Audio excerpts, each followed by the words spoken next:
अब तुम्हारी शादी का बहुत प्रेशर डालने लग गए हैं लोग। 17 साल की बच्ची, सारा सामान पैक किया, कुछ पता नहीं, ना हिंदी आती है ना इंग्लिश आती है। उस दिन एक नई वर्षा थी जिसको सब कुछ करना था। देख लेना ना, बेटी किसी के साथ भाग जाएगी ना, जब खबर आएगा ना तब तुमको पता चलेगा। तो बहन मेरे से 1 साल 4 महीने छोटी थी। मेरे जाने के बाद मेरे हाथ में शी लेफ्ट अस। कुछ नॉलेज नहीं है, बस जुनून है कि बस जो करना चाहते थे हो गया, शायद वो कर लिए, क्योंकि मम्मी पापा को जो इतना खुश देखे थे। और जो लोग बोल रहे थे ना कि क्या होगा बेटी को पढ़ा के, क्या कर लेगी, कभी तो भागी जाएगी, वो भी सबको बोल रहे थे अरे हमारी भतीजी। नमस्कार एवरीवन, हम मिथिला के बेटी वर्षा ठाकुर और आप लोग हमको छोटी बहू, बड़ी बहू, बुआ, जेठानी, क्लूलेस वाइफ के नाम पे जानते ही हैं। लेकिन आज हम आपको इस क्लूलेस वाइफ की जिंदगी के पीछे का क्लू देने आए हैं और अभी तक वाइफ नहीं है, ठीक है। तो मिथिला की बेटी बोल ही दिए, हमारा जन्म मिथिला के अररिया डिस्ट्रिक्ट में एक बहुत छोटे से जगह में हुआ। मेरे फादर कुछ नहीं करते हैं और मैं किसान भी नहीं कह सकती, क्योंकि हमारे तरफ एक कम्युनिटी वाइज होता है कि अगर तुम ब्राह्मण हो तो तुम किसान नहीं, खेत में काम नहीं कर सकते, ना जमींदार रहे तुम ना किसान रहे, के मिड वाले घर से आती हूँ मैं। और एक ऐसे फैमिली के कपल को जब 3 बेटी पे 1 बेटा हो जाता है तो उनकी जिंदगी ऐसी ही बहुत मुश्किल हो जाती है। फिर उन 3 बेटी और बेटे को ये हमारा बेटा है, ये हमारा बेटी है ना समझ के सिर्फ इक्वल अपॉर्चुनिटी देना और सिर्फ अपना बच्चा समझना जो है ना, वो और ज्यादा अलग लेवल का डिफिकल्ट हो जाता है। तो मैं 8th स्टैंडर्ड में थी और मेरे बड़े मामा के रिलेटिव में कोई, उनकी जहाँ पे शादी हुई थी, कोई इंजीनियरिंग कॉलेज गया था चेन्नई। मुझे पता चला, मैं मम्मी मम्मी हम इंजीनियर बनेंगे। तो बोले तुम जो चाहो तुम वो बन सकती हो, लेकिन पढ़ोगी ना, हम सब कुछ करेंगे जो करना हो। और उस दिन से 2008 से मेरा जिद था, 2009 के एंड तक वो जिद चला, क्योंकि इतना टाइम लगा लोगों को कन्विंस करने पे। मेरे पापा के पैसे, मेरे पापा का बच्चा, मेरे पापा का डिसीजन, लेकिन फिर सब समाज, आस पड़ोस, सबको कन्विंस करने में पापा को 1.5 साल से ज्यादा लगा था, क्योंकि ऐसा हुआ ही नहीं था ना।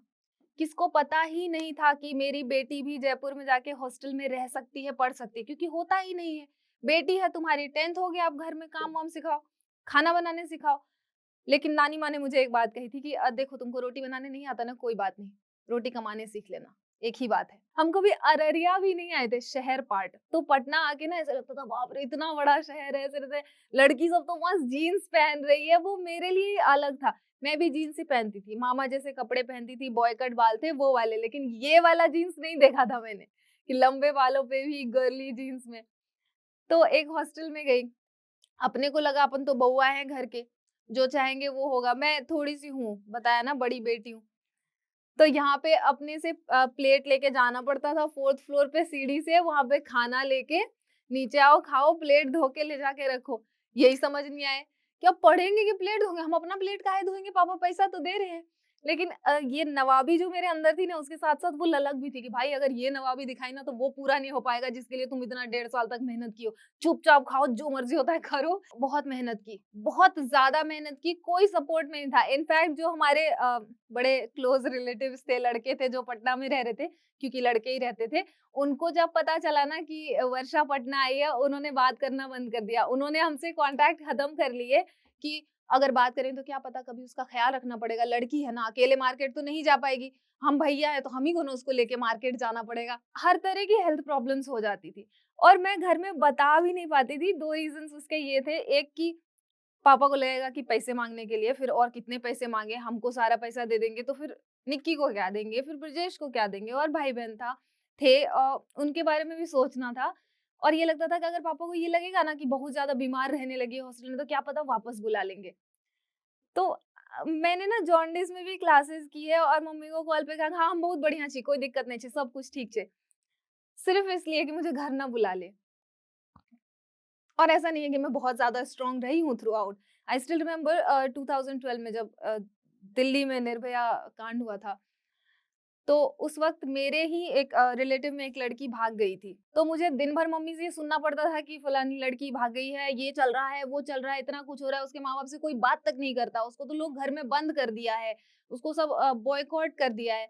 और दिल्ली में इतना बड़ा कांड हुआ था, मेरा कोचिंग होता था 4 बजे से 9 बजे रात का। तो सर्दी का मौसम था, 9 बजे रात बहुत लेट लगता था मुझे, वहाँ से 600 मीटर्स मेरा हॉस्टल था कोचिंग से। मैं पैदल जाती थी, मुझे डर लगता था। तो एक दिन मैं जाते हुए सोच रही थी कि यार मैं क्यों कर रही हूँ ऐसा? मम्मी को इतना परेशान कर रहे सब लोग कि अब तुम्हारी बेटी भी यही करेगी। मैं 9 बजे रात को भूखी-प्यासी सड़क पे जा रही हूँ, मुझे डर और लग रहा है कि पता नहीं क्या हो जाएगा, दुनिया में इतना बुरा हो रहा है सब कुछ। और वहाँ पे मेरी क्लासमेट्स मुझे फ़ोन करके बोल रही है कि यार हमारा लड़का बैंगलोर में जॉब करता है, इतना पैसे कमाता है, उसके पास हाई गाड़ी है, इतना कुछ कर रहे हैं वो लोग। तो if I can get that life तो why am I living this life? Hostel का इतना गंदा खाना खा के 9 बजे रात को मैं सड़क पे घूम रही हूँ। I should give up, I shouldn't have done this. आना ही नहीं था हमको, बिना मतलब का आ गए हैं झोल करने के लिए। अब जब हॉस्टल आ गई ना, तो आते ही मैंने मम्मी को कॉल किया था, आज तो कह ही देंगे, हमको पढ़ना ही नहीं है, क्या मतलब इतना मगजमारी करके। तो मेरी छोटी बहन निक्की है, तो उन्होंने फ़ोन उठा के, "दीदी क्या कर रही हो? देखो ना, एक बार तुम कॉलेज चली जाओगे ना, फिर हम भी कॉलेज जाएँगे। जितना अच्छा कॉलेज में तुम जाओगी, उससे भी अच्छा कॉलेज में जाएँगे।" एंड आई वाज़ लाइक, अब मैं क्या बोलूँ? How can I give up? आज मैंने अगर गिव अप कर दिया, तो कितनी और निक्की है मेरे पीछे, जो यही आस लगा के बैठी हैं कि इसने जो किया ना, वही हम करेंगे। तो गिव अप नहीं कर पाई मैं। मुझे वो सब करना था जो मामा कर रहे थे, जो भैया कर रहे थे, जो चाचा कर रहे थे। मुझे बुआ दीदी की तरह 10th के बाद ऐसे शादी करके नहीं बनना था यार, और बहुत मेहनत की। मैंने अपने स्कूल में 0 टू 9th सारे क्लास में स्कूल टॉप किया। 10th में नहीं कर पाई टॉप, क्योंकि पटना से किया था ना, गाँव में शाहरुख खान थे, यहाँ पे आके हम भी रेगुलर थे। यहाँ पे पटना में सब बच्चा शाहरुख खान था अपने आप में। अच्छे नंबर आए मेरे, लेकिन टॉप होने का चांस नहीं मिल पाया। 11वीं में पढ़ रही थी, पॉलिटेक्निक का एग्ज़ाम सब लोग दे रहे थे, गाँव घर के लड़के। तो अब मुझे तो सब कुछ करना था ना, तो मैंने भी एग्ज़ाम दे दिया। तो वेस्ट बंगाल में मेरा 34th रैंक आया। अब रैंक इतना कन्विंसिंग आ गया कि स्टेट में 34वां रैंक आया है, अब तो एडमिशन करा ही दीजिए। और सब बोलने लगे कि पॉलिटेक्निक के लिए ना इंजीनियरिंग 4 साल का होता है, 2 साल का 12th करना पड़ेगा, पॉलिटेक्निक सीधे 3 साल में हो जाएगी, उसके बाद शादी-ब्याह हो जाएगा, दहेज नहीं लगेगा। अब मम्मी-पापा पे इतना लेवल का प्रेशर आ गया। For a 15 year old girl, 14 15 की लड़की को कन्विंस करना ना माँ-बाप को कि क्यों आप मेरे पीछे इतना करो, ये कितना डिफिकल्ट होता है, ये उस लड़की को ही पता है। और ये उन्हीं माँ-बाप को ही पता होता है कि वो खुद को भी कैसे कन्विंस करते हैं, क्योंकि वो लोगों को कन्विंस कर ही रहे थे, अपने आप को भी समझा रहे थे कि पढ़ाओ बेटी को। इतना सब करने के बाद फाइनली जब मैंने अपने मम्मी-पापा को मना लिया कि नहीं, हमको पॉलिटेक्निक कॉलेज में नहीं डालिए पापा, हम बहुत इससे अच्छा कर सकते हैं। अ, आप लोगों को बताया कि मैं 3 बहन से थी। हम 3 बहनों से थे, तो मेरे से जस्ट 5 जो बहन मेरे से 1 साल 4 महीने छोटी थी। आप 1 साल 4 महीने ट्विन्स ही होते हो, बेस्ट फ्रेंड की तरह। We lost her. Uh, health issues थे उनके, दैट हैपेंड। घर चली गई मैं। ये नहीं बोला जाएगा मुझसे। मुझे पता भी नहीं था कि इतना कुछ चल रहा है, क्योंकि एग्ज़ाम्स की वज़ह से हमारे बिहारी माँ-बाप बच्चों को बताते नहीं है घर में क्या चल रहा है। भूखे भी रहेंगे ना, तो बोलेंगे हम बहुत खुश हैं, तुम मन लगा के पढ़ाई करो, तुम इधर मत चिंता करो। इतना कुछ वो तबीयत खराब था उसका, मुझे पता भी नहीं था। बिना बताए मामा मुझे लेके गए, नानी माँ की तबीयत खराब है बोल के। वहाँ जैसे गई, तो मेरे जाने के बाद मेरे हाथ में शी लेफ्ट अस।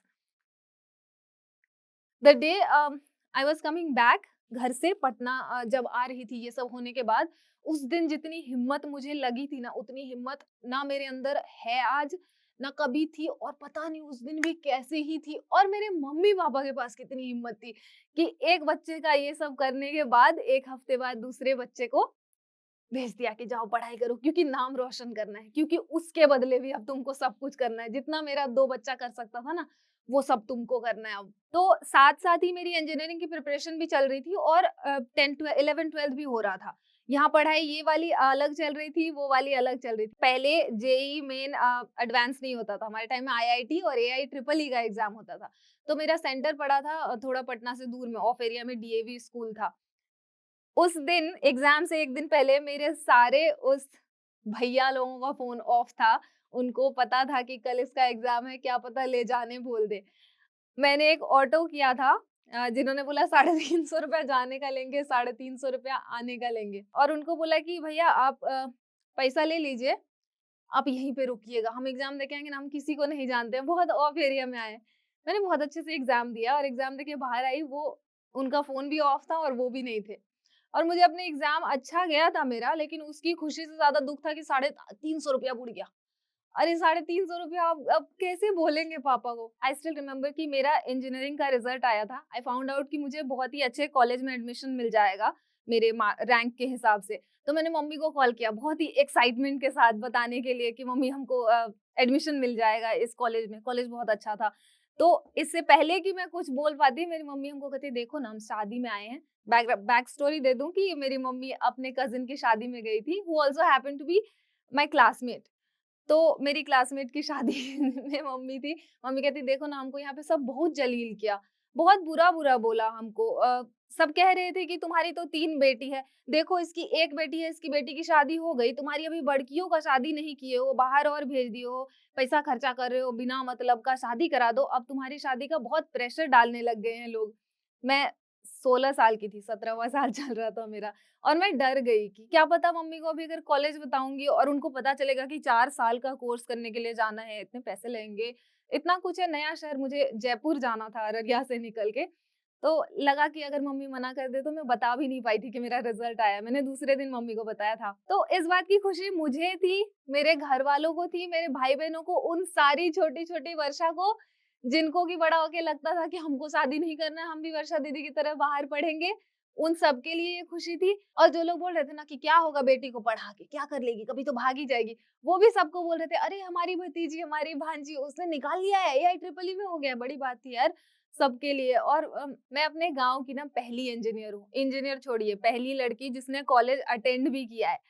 तो हमारे गाँव में ना एक सेट किया होता है सबका, कि अगर तुम लड़के हो तो गाँव के स्कूल से 10th करोगे, उसके बाद तुम्हारे फादर की फाइनेंशियल कंडीशन के हिसाब से तुम या तो अररिया, पूर्णिया और बहुत अच्छे घर के हो तो पटना में जाके पढ़ाई करोगे। और अगर बेटी हो तो 10th तक स्कूल में करो, फिर अररिया जिला के किसी कॉलेज में तुम्हारा एडमिशन हो जाएगा और लड़का देखने की शुरुआत कर देंगे घर वाले, फिर जैसे ही मिल जाए अच्छा लड़का तुम्हारी शादी कर देंगे। तो वहाँ पे मेरे फादर के लिए ये डिसीजन लेना कि जो मेरी बेटी है वो मेरे फाइनेंशियल कंडीशन से ज़्यादा अच्छे जगह में जाके पढ़ाई करेगी जहाँ दूसरों के बेटे कर रहे हैं, ये उनके लिए बहुत डिफिकल्ट था। और मुझे इस चीज़ को मेंटेन करना कि the fact that my father took that decision and now I have to, वो मुझे किसी को मुँह से जवाब नहीं देना था। एट द सेम टाइम मुझे सबको जवाब भी देना था अपने एक्शंस से। तो उसके लिए मुझे मेहनत करनी थी। 17 साल की बच्ची, सारा सामान पैक किया, कुछ पता नहीं, ना हिंदी आती है, ना इंग्लिश आती है, ना आज तक दुकान में सामान खरीदा है क्योंकि घर से हॉस्टल गए, हॉस्टल में भी उतना कुछ नहीं, कुछ नॉलेज नहीं है, बस जुनून है कि बस जो करना चाहते थे हो गया शायद वो कर लिए क्योंकि मम्मी-पापा को जो इतना खुश देखे थे। पहले ही दिन फ्रेशर पार्टी में गई, मैं बहुत अच्छा गाती थी। मेरे घर में सब अच्छा गाते हैं। तो मैंने वहाँ पे गाना गाया। बहुत अच्छा गाना, और उस गाने में ना अ, कोशिश को कोशिश बोल दिया था। और कुछ चीजें थी उस गाने में कि अ, इश्क है तुमसे बोल दिया था। उस एक बात की वजह से फ्रेशर पार्टी के बाद जो कॉलेज का पहला दिन था ना, वो मेरी जिंदगी का शायद सबसे गंदा दिन था, क्योंकि हर कोई मुझे देख के अरे बिहारन, ये वही बिहारन है जो ऐसे बात करती है, कर रहे थे। और मुझे लगा था ये मैं कहाँ आ गई यार, ये कौन लोग हैं। घर में सब बोल रहे हैं कि इतना बड़ा अचीवमेंट है मेरा, मेरी लाइफ का इतना अच्छा चीज़ है ये, और यहाँ तो इसी तरह से कॉलेज बिता लिया अपन ने। अब प्लेसमेंट हो गया, जॉब लग गई, अच्छी कंपनी में चली गई। फुल ऑन अमेरिकन कंपनी है, फुल ऑन अमेरिकन अमेरिकन लोग हैं। इंडिया में ही फुल अमेरिकनाइज्ड कल्चर में बात कर रहे हैं, इंग्लिश में बात कर रहे हैं, सब चल रहा है, मैं किसी चीज़ में कम नहीं। जॉब में तुमसे अच्छी हूँ, बात करने में अच्छी हूँ, कल्चर हूँ, सब कुछ बराबर है। बट जैसे ही उनको ये पता चले ना मैं बिहार से हूँ, अरे तू तो बिहारी है, तेरा फेक एक्सेंट है। और तुम तो वहाँ पे ऐसी बात करते हो, तुम्हारा तो लॉलीपॉप लागेलू चलता हो, तेरा पकड़ के बियाह नहीं हुआ अभी तक। तुम्हारा लड़का देख रहे होंगे ना, वो स्टीरियोटाइप का भी पीछा ही नहीं छोड़ रहा था। जॉब की जब पहली सैलरी आई ना, तो अभी तक मम्मी-पापा ही दे रहे थे फर्स्ट मंथ के पैसे, तो पहली बार पापा को कॉल किया। अब वो वाले बच्चे, हम बिहारी बच्चे जो रिलेट कर पाओगे कि हम लोग पापा से ऐसे नहीं बात करते हैं, हाँ पापा बहुत चिल है। मेरे पापा मुझे आज ऑल द बेस्ट बोल रहे थे तो मैं थैंक यू नहीं बोल पाई क्योंकि हम हाँ हाँ हाँ करते हैं। मैं उनको बोलती हैप्पी बर्थडे, पापा तो बोलते हाँ बहुत अच्छा, खा लेना कुछ अच्छा, कुछ ले लेना। तो मैंने बस बोला कि पापा एक बार आप अपना अकाउंट चेक कीजिएगा ना। तो बोलते काहे, हम लोग थोड़ा पैसा भेज रहे हैं। काहे भेज रहे हो हमको, तुम अपना रखो, तुमको इतना कुछ करना है। लेकिन मुझे भी करना था, और वो टाइम लगा उस चीज को शिफ्ट होने में। अभी भी मैं पैसे भेजती हूँ ना, तो वो मुझे बोला नहीं जाता पापा आपको पैसे भेज दिए। मैं ऐसे बोलती हूँ पापा एक बार देखिएगा ना, अपना अकाउंट चेक कीजिएगा ना। फिर भाई-बहन थे, जिन लोगों को ये था कि तुम कुछ करोगी तो हम कर सकते हैं, आज वो कर रहे हैं, फिर इनका देखना था। अब मेरी बहन मेरी बेस्ट फ्रेंड है, हमेशा हम लोग साथ ही रहते हैं।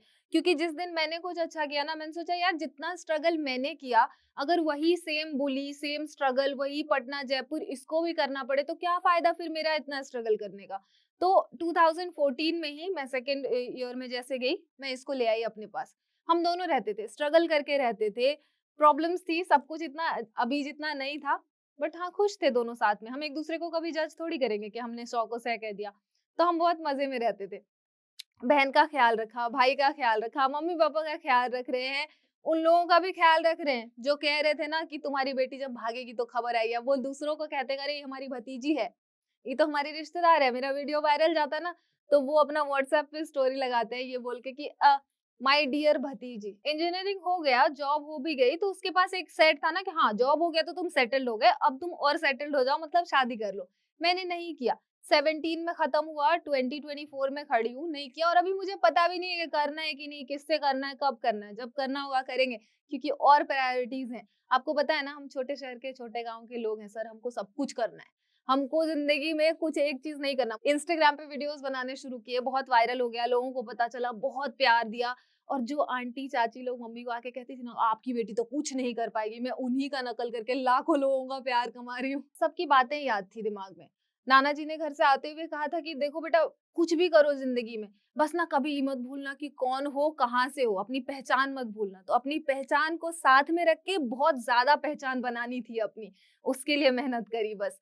अ, जब पहली बार वीडियो बनाया मैंने, तो एक कैरेक्टर प्ले करना था मुझे क्लूलेस वाइफ का, तो उसमें मैं मैरिड लड़की बनी थी, सिंदूर लगा के। तो 4 औरतें मेरी मम्मी के पास आ गई और वो कहती हैं कि देखा तभी ना शादी नहीं कर रही थी आपकी वर्षा, हम तो कह रहे थे उसको जब भी शादी करने, तो कहती कभी नहीं करेंगे, कर लेंगे और कर ली शादी, वीडियो बना के डाली है। तो मेरी मम्मी कहती है कि आइए बैठिए चाय पीजिए, फिर मम्मी ने पूरा एक्सप्लेन किया प्रोसीजर, फिर मम्मी कह रही है कि बताओ 2010 से लड़ते-लड़ते आ रहे हैं, अब ये चल रहा है इनका। और मेरे पास और भी रिस्पॉन्सिबिलिटीज़ हैं, मेरी बहन है, मेरे भाई हैं। मेरे मम्मी-पापा भले कर भी सकते हैं ना उनके लिए, फिर भी मैं करूँगी क्योंकि जब मम्मी-पापा ने ये नहीं समझा कि ये बेटा है, ये बेटी है, इक्वल अपॉर्च्युनिटीज़ दी, तो फिर रिस्पॉन्सिबिलिटी भी तो इक्वली होना चाहिए। मैं आज शादी कर लूँ अपने भाई को छोड़ के क्योंकि वो लड़का है, वो मम्मी-पापा को सँभालेगा। नहीं, पापा ने तो नहीं सोचा था ना ऐसे। तो अब मैं ऐसा सोच रही हूँ। ये थी मेरी जर्नी, ये थी मेरी स्टोरी। जो क्लूलेस वाइफ को आप देख के हँसते हैं, उसके पीछे का क्लू दिया मैंने आप लोगों को। और जाते-जाते मैं तुम्हें कहना चाह रही हूँ, तुम्हें पता है तुम कौन हो? वो एक लड़का, वो एक लड़की जो हमारे यहाँ से आके दिल्ली, गुड़गाँव, जयपुर के किसी कॉलेज में बैठी और सोच रही हो कि काहे पापा हमको भेज दिए? हमको पढ़ना-लिखना ही नहीं था, हम तो बिहार में रहते ना, कम से कम इज़्ज़त तो मिलता, बहुत परेशान कर रहे हैं सब लोग। तो सब ठीक हो जाएगा। तुम एक दिन वो क्लासमेट बनोगी कि ये सारे कहेंगे ना कि ये मेरे क्लास में पढ़ती थी। सब तुमसे प्राउड होंगे, सब सही हो जाता है। It's not about how hard you hit, it's about how hard you can get the hit and keep moving forward. That's how winning is done. क्या पढ़ाई करने के बाद भी और तो और वर्क एक्सपीरियंस होने के बावजूद हमें communication skills, lack of confidence और इंटरव्यूज के डर की वजह से करियर को रिस्टार्ट करने में मुश्किल आ रही है? घबराइए मत। हम जानते हैं हमारे जैसे ना जाने कितनी औरतें हैं जिनके पास वर्क एक्सपीरियंस है, पर कुछ ना कुछ रीजंस की वजह से जॉब छूट गई है और अब हम अपने करियर को फिर से एक मौका देना चाहते हैं। पर जरूरत है तो एक सपोर्ट की, मेंटरशिप की और स्किल्स इंप्रूवमेंट की। इसलिए जोश लेकर आया है एक ऐसा प्रोफेशनल ट्रेनिंग प्रोग्राम जो घर बैठे बैठे लाइव एक्सपर्ट सेशंस के थ्रू बनाए हमें दोबारा से जॉब रेडी। आइए घरेलू कामकाज के साथ साथ करते हैं खुद के सपने पूरे और करियर की एक नई शुरुआत with full confidence and polish skills. अगर हम रेडी हैं अपने स्किल्स को अपग्रेड करने के लिए, तो नीचे दिए गए लिंक पर क्लिक करें।